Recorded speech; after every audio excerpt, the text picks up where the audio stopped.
From years of anxiety to warrior and mentor, Bradley Robinson created the Anxiety Project to help you end your anxiety naturally. Let's mold the new you and let's end anxiety together. Hello, everyone. Welcome back to the Anxiety Project podcast.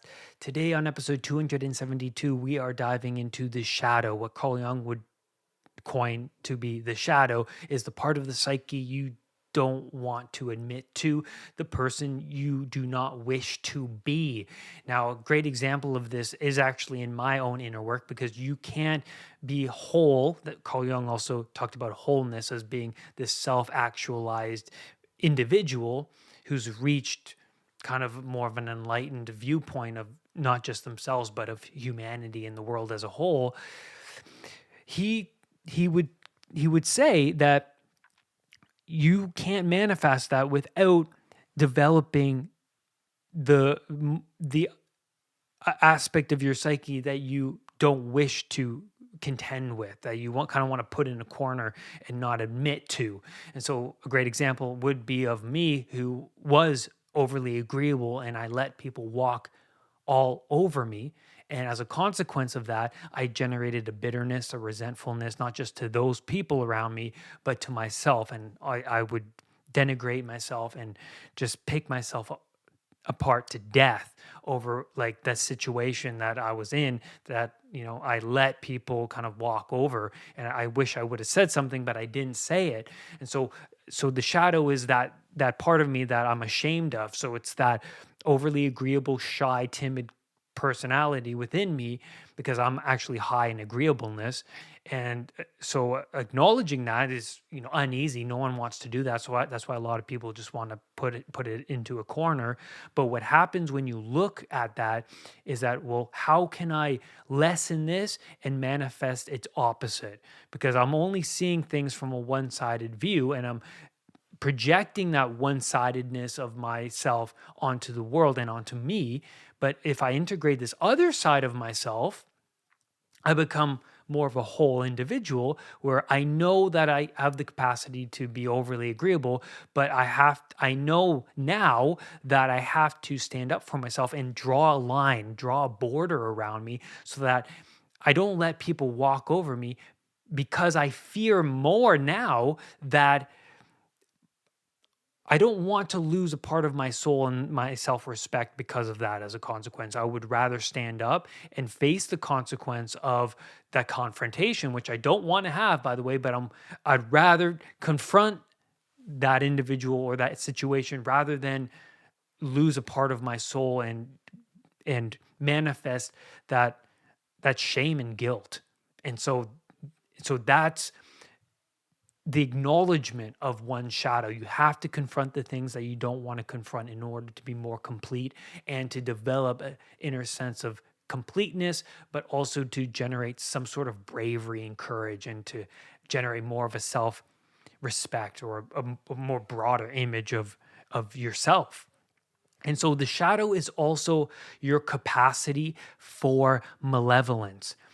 Now, that's the shadow is the part of you that will do terrible things given the circumstances. So a lot of people who are in riots, for example, they do things like smash windows or steal things, and later that evening they go, "Man, I can't believe I did that," right?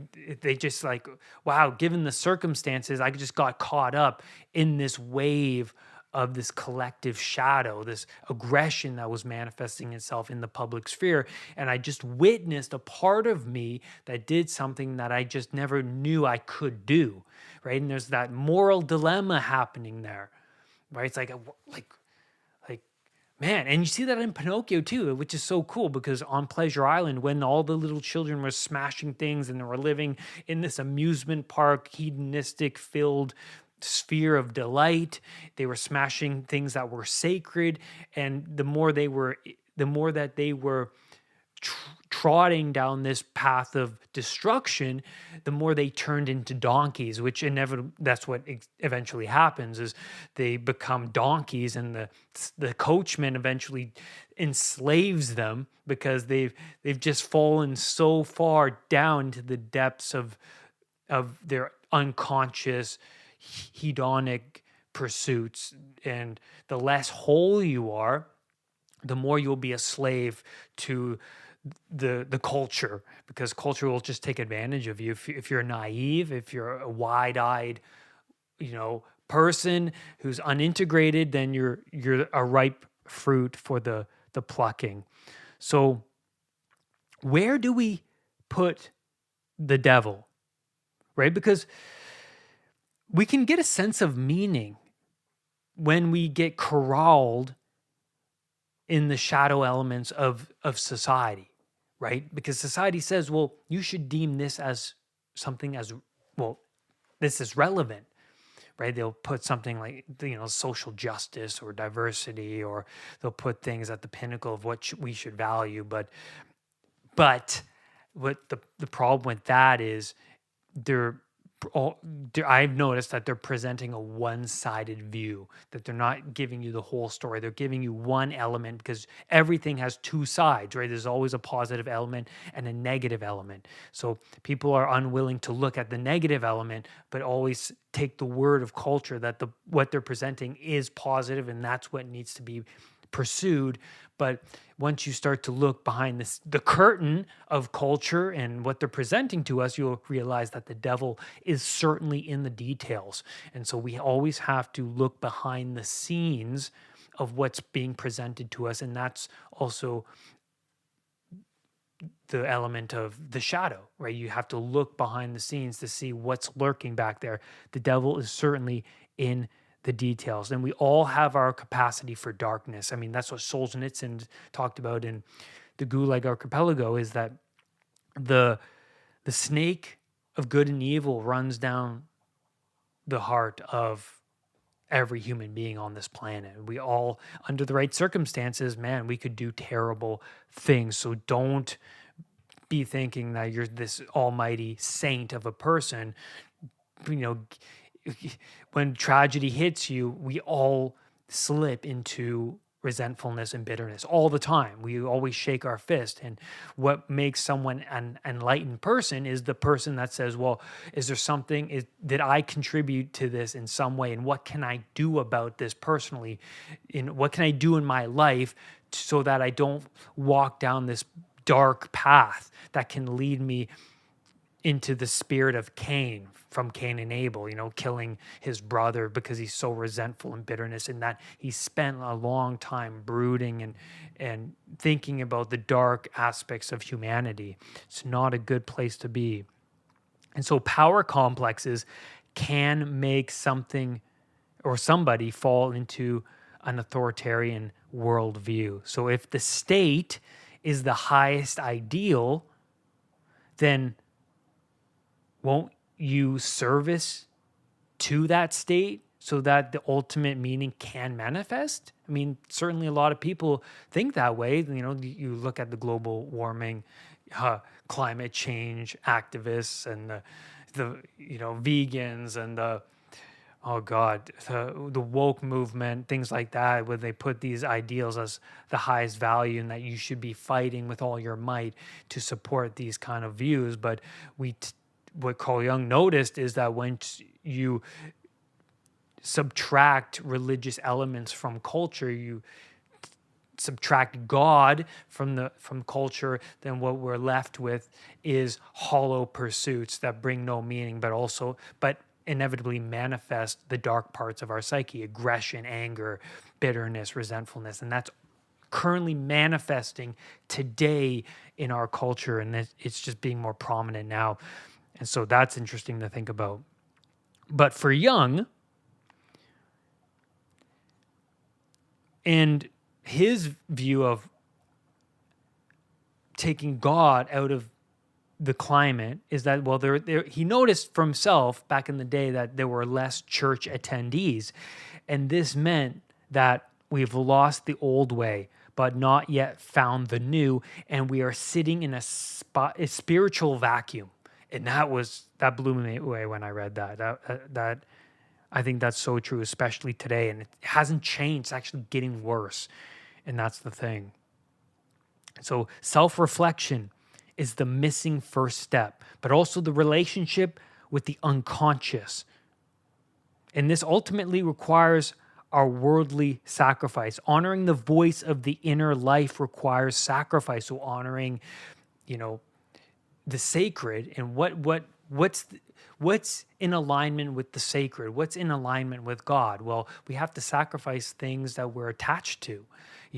We have to sacrifice like things like drugs, alcohol, TV, games, toxic relationships, things like that, so that we can enhance the quality of our being. And so things like taking on responsibility or exercising self-care, self-reflection, this is what's valuable. This is what's going to awaken more of who you are. And the path to wholeness is exactly that. And so the shadow, it can manifest when you catch yourself out of character. Now, this is huge. That when you look to yourself and you're like, that wasn't me. Who was that did that? And believe me, I've had those moments in my life, and that was not fun. And that part makes you uncomfortable. You don't know who you are. It's like the domain of the unknown kind of comes up, and the place that you thought you inhabited is not at all the place you inhabited. And now you have to reconstitute your psyche and your being as a whole. And that's no joke. That's why a lot of people fall into post-traumatic stress disorder. Coming into contact with the persona, so the shadow coming up and coming into contact with the persona, they coming into contact with the ego, questioning your identity as a whole. And we see that represented in The Lord of the Rings, Smeagol, right? Like the beginning of The Return of the King, where Smeagol, he's this goody, Shire dweller kind of a character. We see that in Bilbo and all the other hobbits, especially Merry and Pippin, kind of naive and living in comfort, weak-minded individuals. And, Smeagol comes into contact with something extraordinary, materialism. He comes across this ring and it takes over his desires completely, brings out this dark element of his psyche. He kills his friend. And then what's so cool is that the next sequence is of him descending into hell itself. He's completely picking himself apart. He's aging. He's starving. He's in a cave. He's just like, that's someone who goes through PTSD, man. That's so brilliant, because Gollum is the embodiment of the shadow that is Smeagol, right? He's the full manifestation of the shadow. And why that is because throughout the whole film, all the movies, Gollum, he's full darkness. And by the end of the third film, he dies without having any transformation, because why would he have transformation when he's a fully fledged version of the shadow. He's Hitler, he's Stalin, he's Darth Vader to the fullest, right? There's no going back when you've lived that out your entire life, and when you've entertained it, and when you've accepted that, man, there's no going back, right? And so that's what's so cool is we see this descent into a complete chaotic state where he transforms himself into this otherworldly creature. We see that in Lord Voldemort, right? Lord Voldemort's not even a human anymore. He's transformed himself into a snake because of the horrible deeds he's consistently played out throughout his whole life. And so the more he split his soul up into all of the killings that he's done, the less human he became. And that's like his descent into the complete darkness of his psyche. And he's now full-fledged evil, right? Like there's no coming back from that. And he certainly doesn't. So that's so cool. So that's what Carl Jung, these images are symbolic and they mean something. These characters mean something. That's because we all have the darkness within us. And even Harry Potter, who's continuously fighting with the shadow parts of himself, realizes that because he's not acting out on those shadow elements, that makes him more of a good person. And I think that's true, because if you're aware of the shadow, that means that you're more likely going to manifest the wholeness, and you're going to more likely be a wise, self-actualized individual. But the people who don't recognize that they are dark but believe that what they do is right in all areas, they don't, because they don't acknowledge the shadow, it's like it's pure, you're done. There's you're a pure embodiment of Gollum at that point. And so when you yourself catch yourself thinking, well, I just imagine myself throwing this baby across the room. Why would I think that? But the fact that you're aware that you thought it, and the fact that you're aware that the thought is disturbing to you, you're more in tune with the shadow element. Because the reason why you don't actually throw the baby is because you're aware that you could do it, but the feelings that the thought produces, they disturb you, is a sign that, well, no, you're not going to do it, and you're not a bad person, because the bad person actually plays out the action. So that's really interesting too. And I also, if you want to learn about the shadow, man, I think my favorite book of all time is Crime and Punishment. So the lead character, Raskolnikov, he entertained justifiable moral rationales inside his head for a long time, as being as this young, starving university student, being alone with himself, like Cain, just entertaining these kind of rational ideas about, maybe he should kill this old lady, that, this, I think it's a pawnbroker, and it'll free these women from the grip that that she has over them, and then he'll get the money that the pawnbroker is taking in by manipulating people, and distribute that within the community. And hey, man, happy day, one less bad person to manifest the planet. Seems like a good thing. So he's constantly planning this out, like, should I kill her? How am I going to do it? The world will be better off without her. And so he actually does kill her, but it sends him into PTSD, like Gollum, right? Like he is sent into this underworld because these morals opened up his complete shadowed self.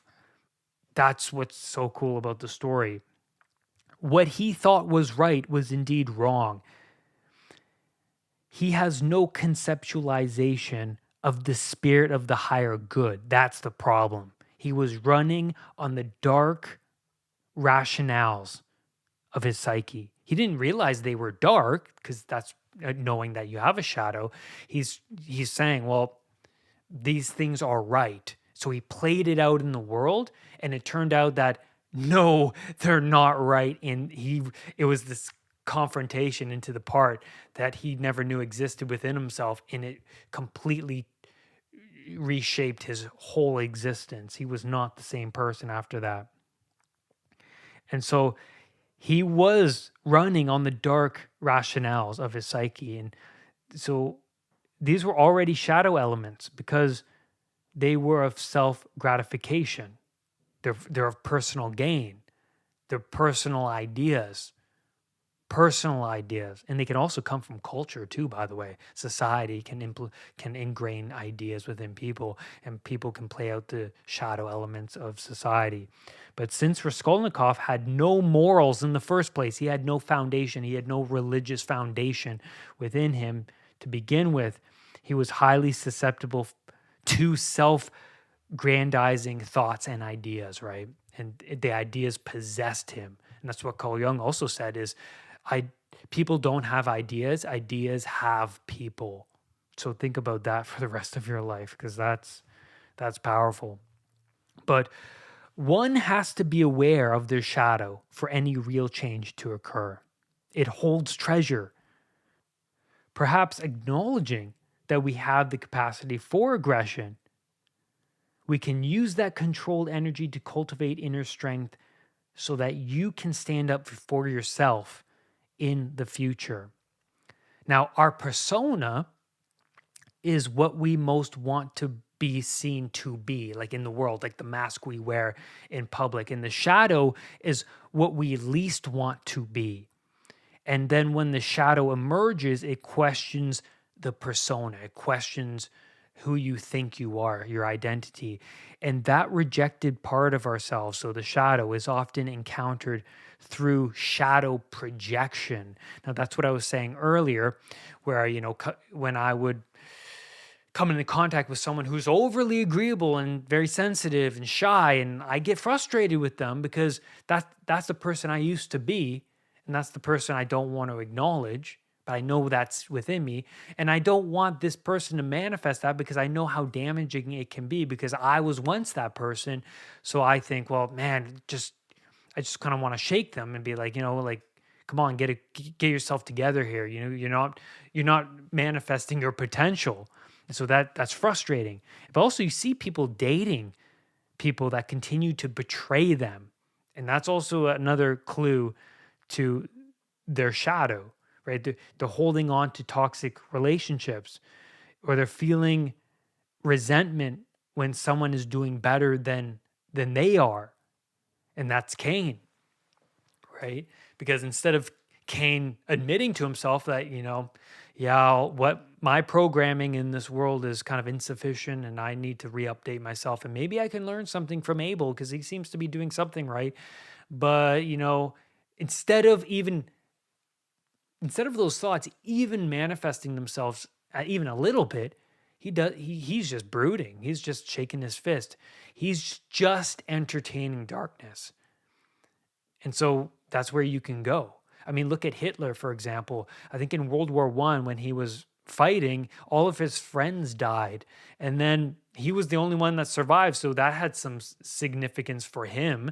And then he was rejected by art schools. He wanted to be an artist, and he was rejected over and over and over again. And the state of Germany was in rough shape, man, because they lost the war, and man, it was no joke over there. So he himself, with all this resentfulness and bitterness, when he rose to power, he kind of spoke the language of the country, since the country was already in a collective state of this shadow element of resentfulness and bitterness. He kind of fed off the crowd, and the crowd, he listened to the crowd, and the crowd, when they responded to him, Hitler noticed, and there was this back and forth between him and the crowd, and the whole of Germany then manifested itself upwards in this shadow-like way, just right from the core, from every individual. It just branched outwards, and look what happened as a consequence. It descended into a complete hell. And so we see when people recover from addictions as well, we see that they're better in tune with this dark side of their psyche because they know where they can end up, and they're wise. Someone like Russell Brand, who's over 20 years clean and sober from drugs and alcohol, he says that, he knows where he can end up. So what he does every day is to maintain a certain spiritual way of being in the world, a religious way of being in the world, so that he can maintain all the sub personalities within him, the dark elements of his psyche, because we can all end up in very dark places if we aren't continuously maintaining a proper way of being in the world. We're not continuously maintaining the garden of our mind. We're not taking care of that. So we're letting things grow and manifest. And when things get too chaotic around us, we get angry. And when we get angry and we do something, right, we throw something across the room and we get upset. It's like a part of us afterwards is like, oh my God, I wish I didn't do that. What came over me in that moment? It's like, yeah, like maybe all these elements behind the scenes were the root causes and you weren't paying attention to them. Like maybe you weren't orienting yourself properly in the world. Maybe you got involved in too many to-do lists and you just became overwhelmed, or maybe you're not, sacrificing certain elements of your day so that you can properly maintain yourself by maybe going to bed, or blocking out sections where you can meditate and journal and just be a better person. So that'll help reduce all of the stress. And so people who go through addictions, they have a better understanding of good and evil, right?